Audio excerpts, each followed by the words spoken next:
Thus is the circle of life.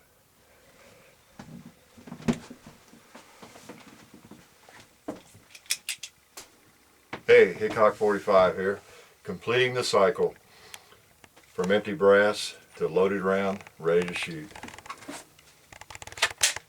We're ready to go again. Hickok 45 in the reloading room. Yes, I finally got to it. I've had about 1 million requests to do some reloading videos.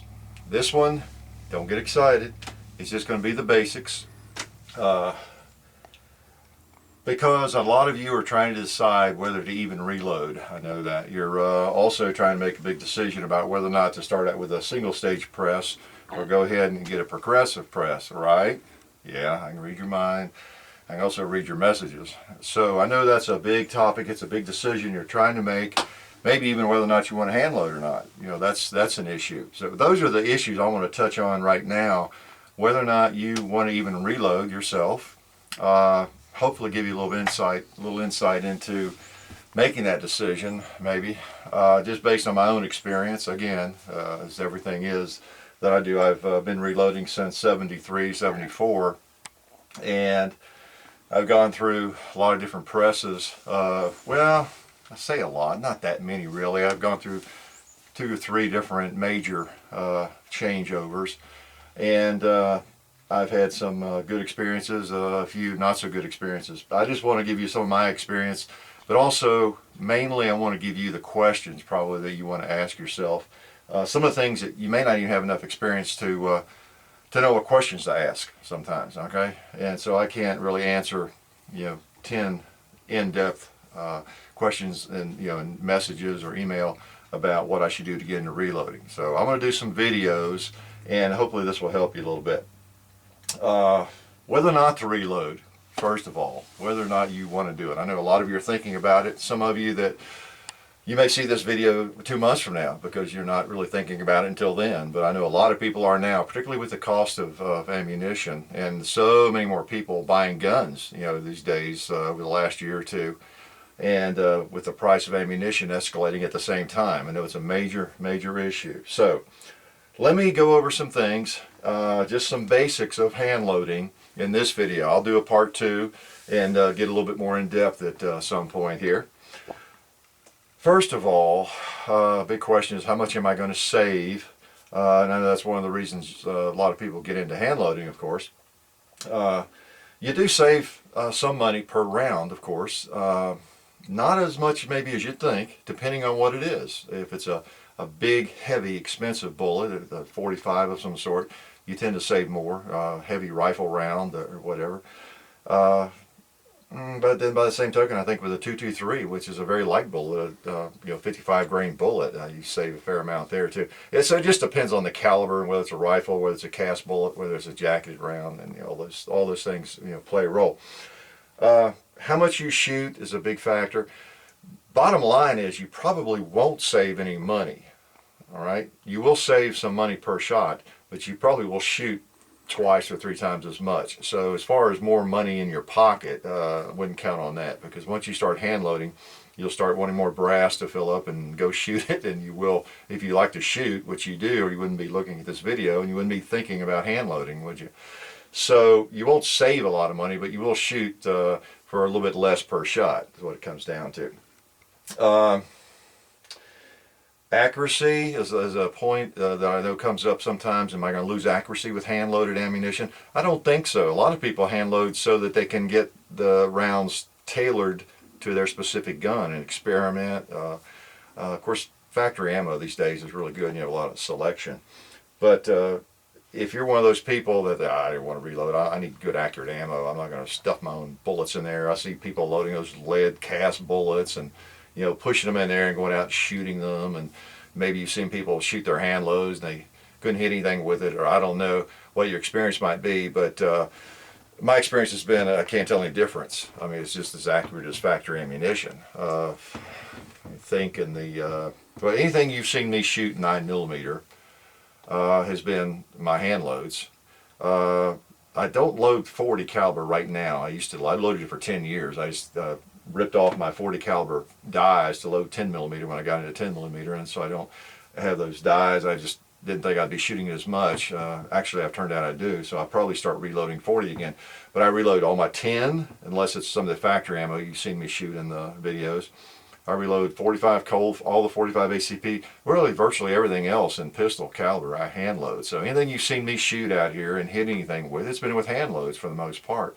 44 Magnum, the 230 yard video with the 44 Magnum, those are my 240 grain cast bullet hand loads.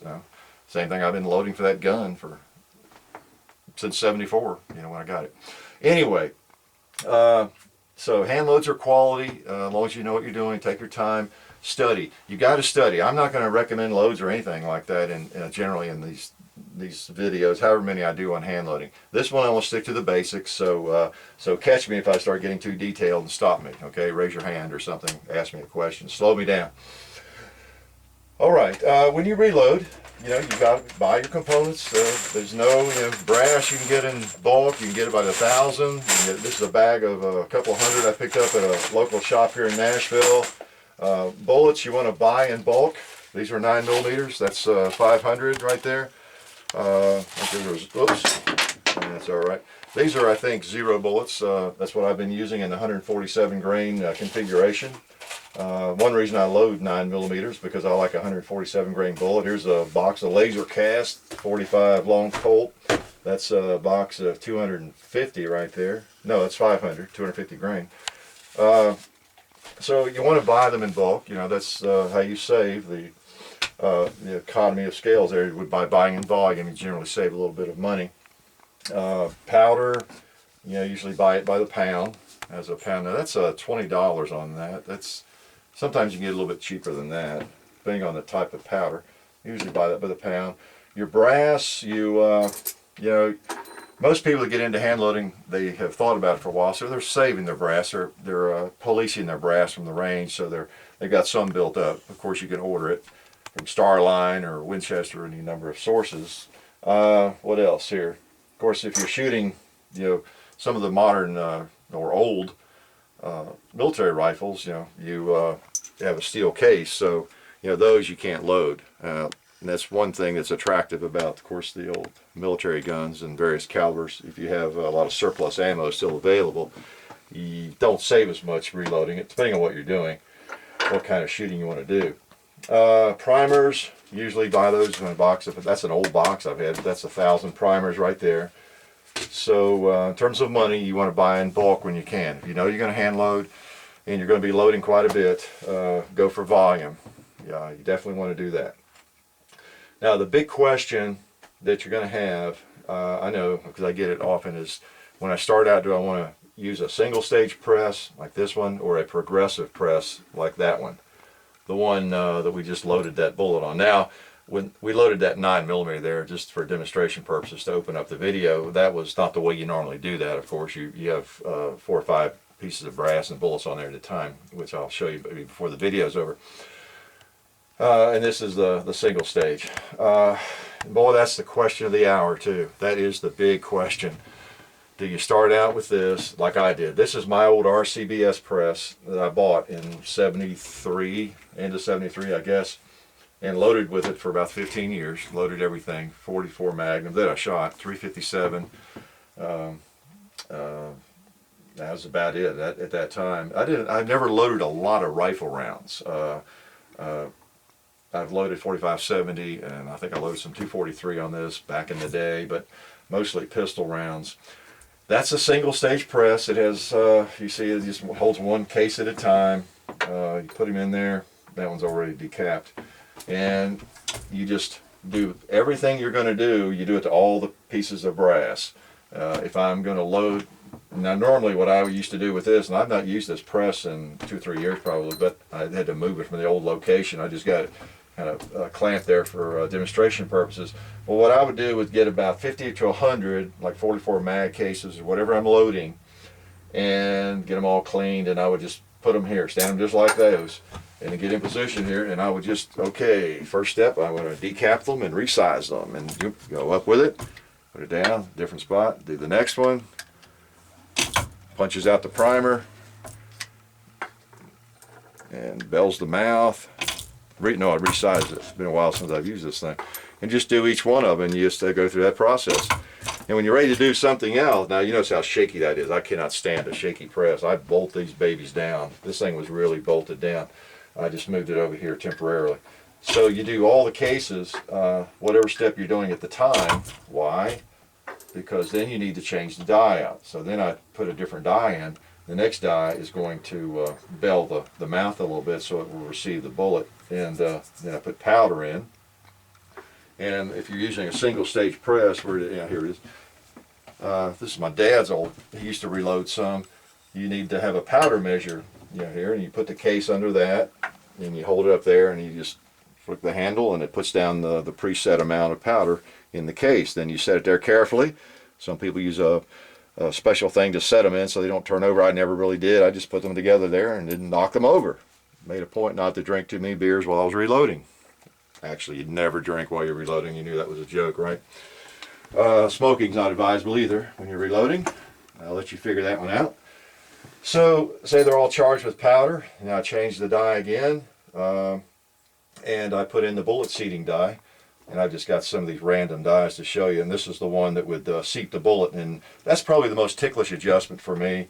But you get that seated, you set just right, and it'll seat the bullet to any depth you need to seat the bullet.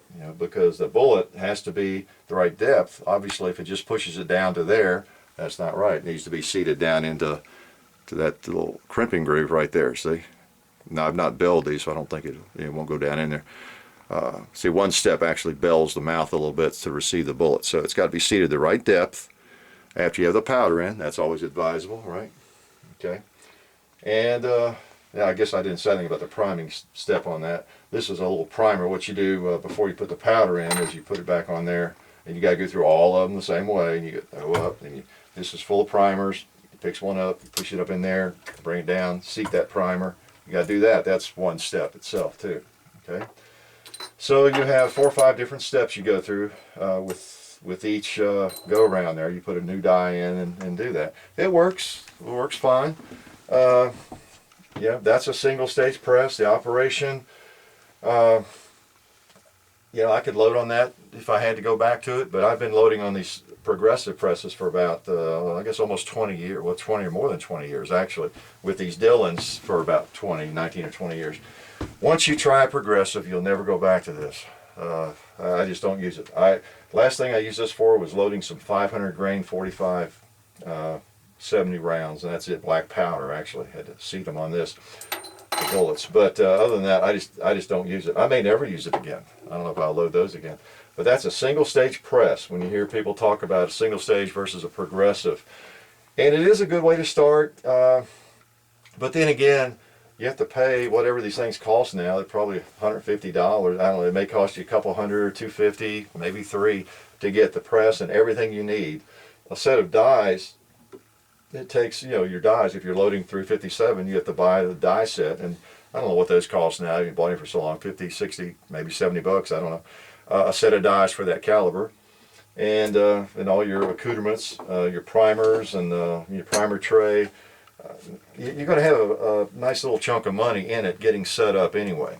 And if you think, well, I'll start out with that, and maybe in a couple of months I'll get a progressive. Well, you spend a lot of money on something you might not need after that. Depends on what you're going to load. And with your primers, definitely you want one of these. Now, this is a nice big one Dillon makes. It's a primer tray, the way it works. Now, this is regardless of whether you're using a single stage or a progressive press. Turn that over, and you put these primers in there. It's a nifty little, I'm getting a little sloppy here on the camera. And see those little ridges, you just shake that and then they all turn the same way. Put this lid back on, you turn it over, and there they all are, facing the correct way for you. And you take a primer tube, and I didn't have any empty ones for the small pistol primers, and then you just pick them up, you just punch them up in there. You always want to wear glasses when you do it, and just go around there, and these tubes hold about 100. This is a Dillon primer tube, and that's how I still do it. They make an automatic primer tube filler, but I've never used it. I've never even seen one work. But this is, maybe it'll hold one. I can show you how it works. Oh, now it's full already. But it just picks them up, and then they go up into the tube until it's full, and then you load the primer tube on the press. On this one, you do it with this tube right here. So either way, that works pretty well. But primers, obviously, you have to have the primer in the bullet. So we just deprime these. You see the primer's gone, so you have to replace all the primers. That's one individual step on a single stage press. Even on a progressive, it's done at one of the stations. All right. This is the press again, as I started out with, and it's old and dirty, of course. Still works fine. If I needed to use it, I could use it. I have my father's here. It's a Pacific. I don't think they even make them anymore. That's a single stage. He got into reloading a little bit in the latter years of his life. He was not as avid a shooter as I am, but he enjoyed it and reloaded 30-30 on that and some 357 until I made him quit doing it. And so that's the single stage operation. Like I say, I just have this on here to show you, and I really hope I don't have to use that thing too much more. So that's a single stage press. You need to decide how much shooting you're going to do, and I know that's hard to know. Maybe you're just into shooting and you want to get into reloading already, and you're thinking about it. If you think you're going to do a lot of shooting, and you're going to do a lot of, especially maybe, well, any kind, but pistol cartridge, and you're the kind of person that can figure things out, and you don't mind tinkering with some of this and being careful with it, doesn't intimidate you, I would recommend maybe go ahead and take the jump to the progressive press. I just really would. All the things you have to do with a single stage press are just as important, and you've got to do it right, and you've got to put your best tinkerer's hat on, or whatever you want to say, and get it right. You've got to adjust the dies. All the die adjustments are still just as ticklish. Have to be done correctly, and you're going to have rounds you just got to toss or get a bullet puller and pull it and save the components. But you're going to mess up rounds. Whenever you set the dies, it's just going to happen. It's going to cost you a few rounds to get the dies adjusted properly. But once you get them adjusted, man, you can just go to town. I do recommend Dillon. Again, I don't get any money from Dillon, but I get good service and a good product. It's one of those deals where you almost wish you could find something wrong with them because everybody likes them. And it's like Glock or something. Some things just work, and Dillon does. Also, they have great customer service. If something breaks on this thing is almost 20 years old. If something broke tomorrow, they'd probably send me a piece for free. But there are other progressive reloaders, and again, just to be honest with you, I don't keep up with some of them. I know RCBS has always been a great company. Lee does some good stuff. I had some Lee, I think they were Pro 1000s at one point before I got the Dillons. They worked okay part of the time. I'll just have to say.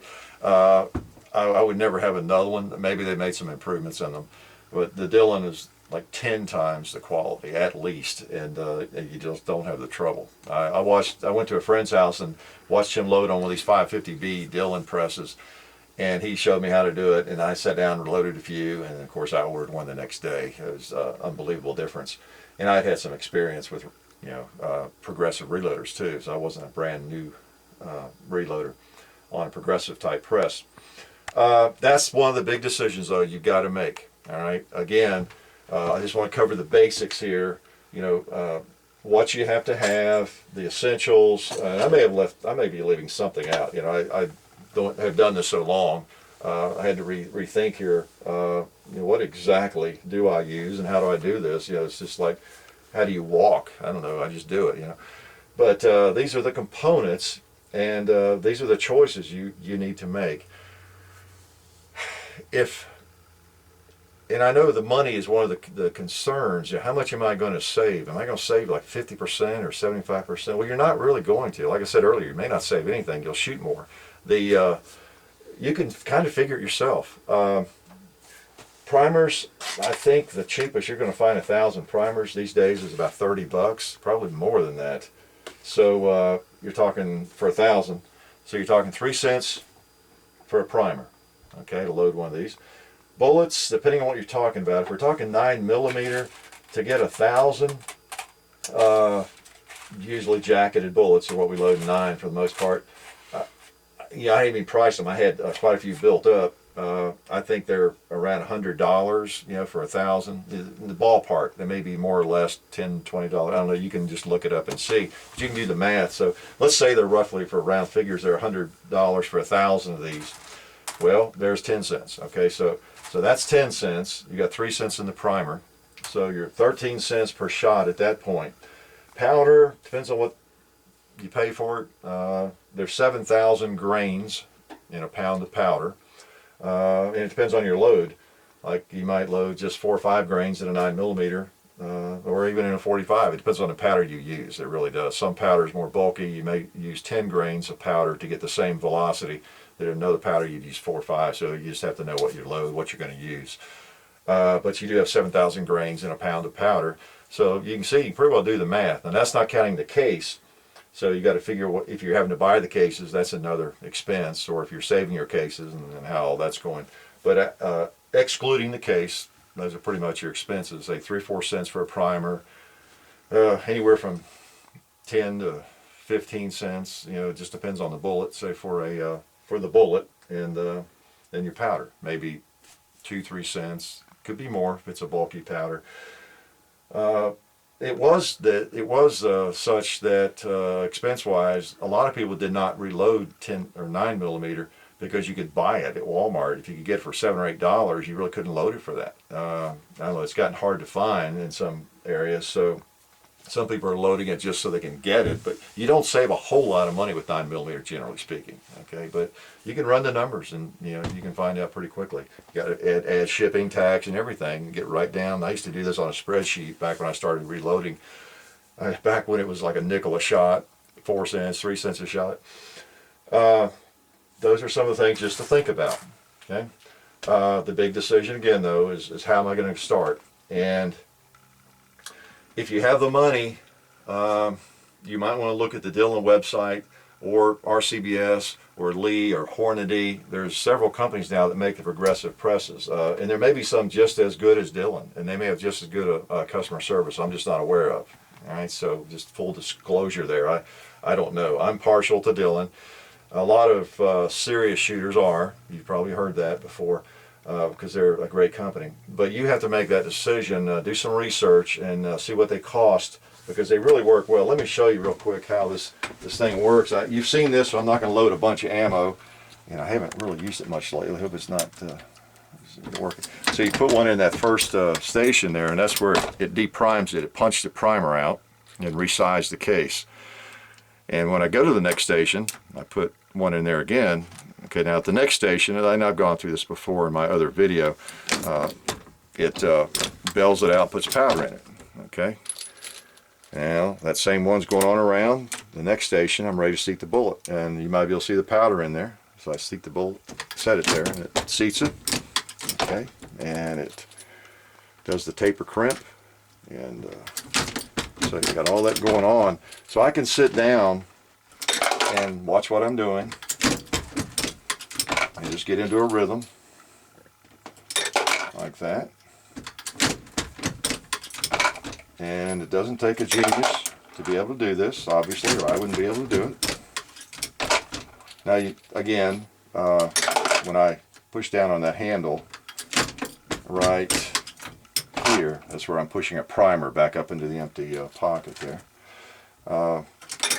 You notice I don't have an automatic case feeder, bullet feeder, or anything like that, and you can get into a rhythm, whoops, where you're just grabbing the bullet with one hand, grabbing the case with the other, and even when you're reloading, it's an expensive proposition these days to shoot, so you're probably not going to be trying to load 10,000 on a Saturday, so it does plenty fast enough for me. Oops, drop that one now.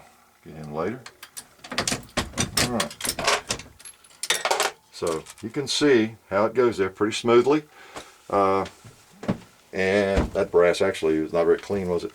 But the old progressive reloader, generally, if you get a good one, you don't have a lot of problems.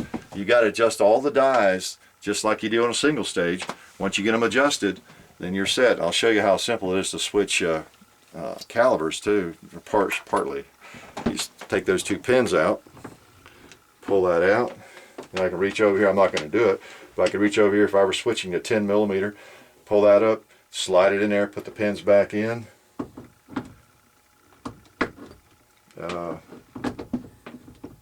See how simple? There we go. Got to do it from an awkward position here. Put the pins in, and I'm ready to go. Generally, now not always. I also sometimes have to change the head, and it's about a, I don't know, 3-minute operation to change to a totally different caliber because I'm using, of course, the same press. I'm just switching out the case head or the shell plate there, and the tool that holds the dies. So now, one of the luxuries too, if you go that route, is over the years I've acquired, is different powder measures. Now, some people will use the same powder measure and readjust it. I hate to readjust a powder measure. I just really hate to do that and then try to get back right exactly every time I switch. So I don't do that. So I've got powder measures for most of my my calibers. Okay?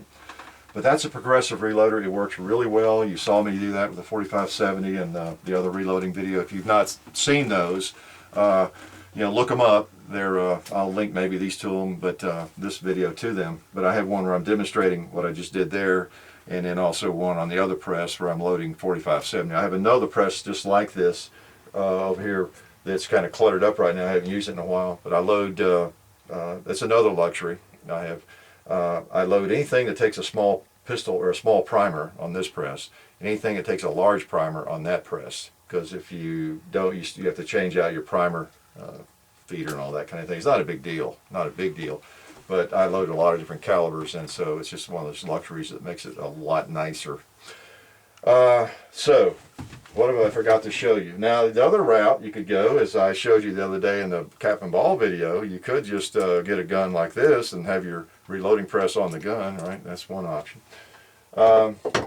So primers, bullets, cases, dies, either way, single stage or progressive, you're going to have all that. And the only other recommendation I want to make a point of is if you, and I have a lot of people I communicate with that have just gotten into reloading, by all means find a bullet that you like and stick with it. Find a load and a bullet that you like, whatever it is, and just stay with it for a while, because it is really, I also hate to adjust a seating die, a bullet seating die. Oh man, you've got to really, it's a test for your sanity sometimes, getting that next bullet seated the proper depth. So get a bullet you think you're going to like, probably standard bullet, and all that goes back to is the cost of bullets too. If you're going to load a 40, what's one of the most common bullets out there that you can find, and you're going to be able to find? 180 grain or 165 grain bullet, whatever it is, one you're going to be able to get. Maybe it's the least expensive, I don't know, most available. Maybe that's the one you ought to shoot, because whatever you adjust your dies for and your load, it's nice if you can leave it set. That's 9mm. I guess I have not adjusted that powder measure or that seating die, I don't know, 15, 16, 17 years, Now that's pretty extreme, but sometimes you just have to. But get a load that works, get a bolt that works, and then practice with it. That's one of the secrets to shooting well, is getting a load, not be messing with it all the time. Well, I think I need a different powder, a different bullet, maybe I'll shoot better. No, just get one that works and then practice with it. And you also don't have to be readjusting your dies all the time. So hopefully this is some help to you. I haven't really been, I guess, extremely opinionated in too many ways. I do lean towards the progressive press if you're going to do a lot of pistol shooting. If you're going to see yourself loading some big rifle rounds, that also is a factor in determining what press you buy. Under the Dillon 550, you can load anything, pistol or 4570. I load 4570s on it. There are some of the smaller presses even that Dillon makes that are, I think, mainly for pistol rounds. So you got to ask yourself those questions. If you're just going to load one caliber, you don't have any interest in any others, or maybe two. I forget what it's called. Dillon makes I don't call it an entry level press, but it's one that is designed for that. You don't care about anything else. You're just going to load 40 caliber. You can buy it. It's already set up and take off loading with it. It uses a different type die, I believe, unless they've changed that. But anyway, I recommend progressive if you think you're going to do a lot of loading, or you think you're probably going to want to move up to it in a few months. Maybe you just want to start with it. But by all means, get a good manual, a lineman manual, some good reloading manual. Check on the web. There's a lot of information on the web about it and about different loads and all that. Make yourself educated on the subject and be a student of it. You'll enjoy it. You really will. It's fun just reloading the ammunition. You know, it's another component of the hobby of the sport, and I think you'll enjoy that. And I'll do another video and get a little bit more in depth on some of this. Hope this has been somewhat useful to you, and come back and see me. Life's good.